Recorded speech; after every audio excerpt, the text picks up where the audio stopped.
C'est ce que je m'en vais vous dévoiler.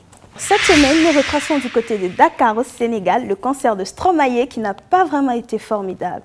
Du côté de Cannes, la traditionnelle cérémonie du Festival de Cannes qui a une fois de plus reçu une multitude de stars africaines parmi lesquelles Didier Drogba. Enfin, au Cameroun, le jeune artiste Dynasty Le Tigre qui annonce la sortie de son nouvel album, de son deuxième pour être exact, avec un titre en featuring avec The King Kong, Stanley Eno. Dynasty Le Tigre, jeune artiste camerounais à la carrière musicale prometteuse, annonce la sortie de son deuxième album intitulé La Loi de la Nature.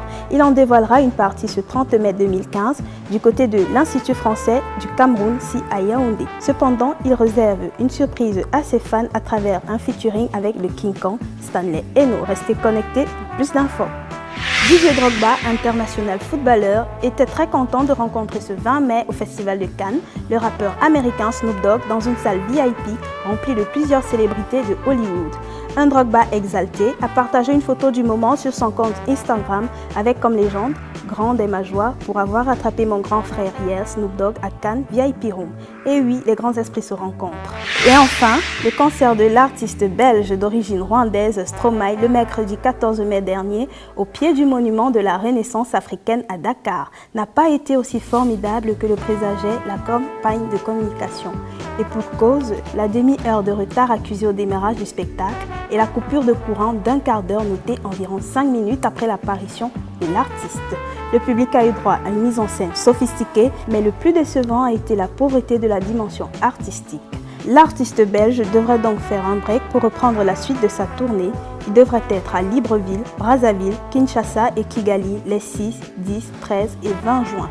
Espérons que l'artiste d'origine rwandaise et de renommée internationale ne fasse plus face à d'autres aléas comme ce fut à Dakar.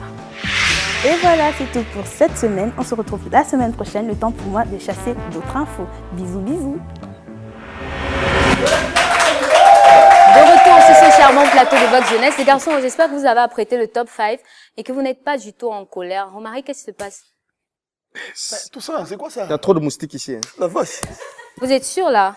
Non, bon, c'est vrai quand même qu'il y en a qui se baladent. C'est pas Je sais vrai. pas trop ce qui se passe. Mais est-ce qu'on peut appeler la régie, la mère régie? Est-ce qu'on n'a pas asphyxié cette salle-là? On a pas évaporé un peu de produit là pour les moustiques? On dit le contraire. Oh. Ah d'accord les garçons, regardez vos conducteurs quand même. Vous n'y avez pas prêté attention. Ah d'accord. On a les garçons. Moustique le charismatique. Moustique, fais ton entrée.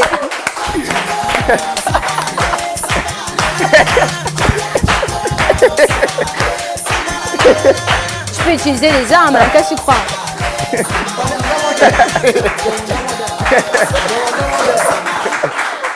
Ça va aller, moustiques. Mais quelle est cette entrée? Tu nous lances des filets de moustiques là. Le truc, c'est que c'est une histoire de charisme. Quand les moustiques ne sont pas allés à l'école, il y a un problème de sous-scolarisation. Alors, c'est comme ça qu'ils se comportent. Ils sont hors la loi.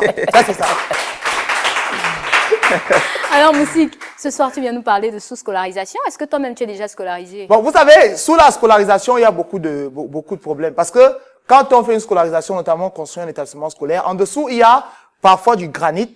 Parfois, vous voyez, dans le sous-sol plus profond encore, on creuse, il y a parfois du pétrole et il y a parfois des minerais. Alors, la sous-scolarisation, c'est un fait très enrichissant parce que sous ces écoles, vous allez vous rendre compte que il y a des terrains vraiment très juteux avec des substances vraiment très importantes pour le développement de l'Afrique. Parce que la sous-scolarisation de l'Afrique, c'est-à-dire sous les écoles de l'Afrique, vous allez vous rendre compte qu'il y a vraiment des choses exceptionnelles, surtout dans les villages. Il y a des traditions qui ont été enterrées sous la scolarisation. Mais au-delà de cela, Moustique, au-delà de cela, quelle est ta note concernant le taux d'alphabétisation d'un pays? Ah, l'alphabet français a 26 lettres. Vous savez, tout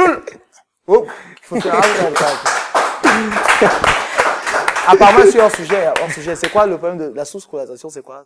La sous-scolarisation, parle-nous de la scolarisation. Est-ce que de plus en plus, les jeunes dans les pays africains sont scolarisés, ils vont à l'école, ils bénéficient de connaissances, ils se font former? Non, vous savez, quand on est très intelligent, parfois on dépasse même l'intelligence. Donc, non, c'est un problème sérieux en Afrique parce que la sous-scolarisation, je pense que ce n'est même plus un problème. On devrait dire normalement la nouvelle sous-scolarisation.